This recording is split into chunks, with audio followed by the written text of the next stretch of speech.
இருக்கிறவராக இருக்கிறவரும் இனியவருமாக இயேசுவின் நாமத்தில் உங்கள் யாவருக்கும் என் அன்பின் வாழ்த்துக்கள். தாராளமாய் கொடுக்கிறவரின் சந்ததி ஆசீர்வதிக்கப்படும். சங்கீதம் 37:26.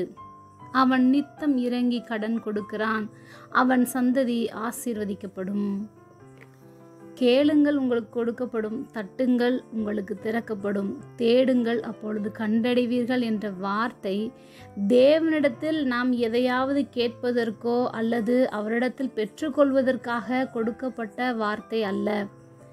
நம்மிடம் கேட்பவர்களுக்கும் கொடுப்பதற்கு இல்லை என்று சொல்லாமல் கொடுப்பதற்கு எப்பொழுதும் ஆயத்தமாக இருக்க வேண்டும் என்ற கட்டளையும் கூட. அந்தி சந்தி மத்தியான வேளையிலும் தியானம் பண்ணி அவரிடம் முறையிடும் போது அவர் நம் சத்தத்தை கேட்டு பதிலளிக்கின்றார். அதே போன்று நம்மிடம் யாராவது உதவி கேட்டு வரும்போது நம்மால் இயன்ற வரைக்கும் நன்மையானதை அவர்களுக்கு செய்வோம்.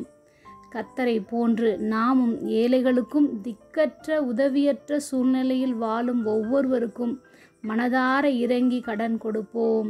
அவர்கள் ஆசீர்வாதமாய் வாழ உதவி செய்வோம். ஜெபம்.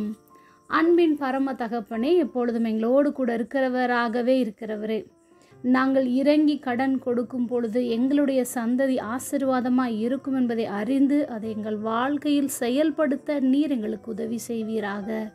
இயேசுவின் நாமத்தில் பிதாவே, ஆமென்.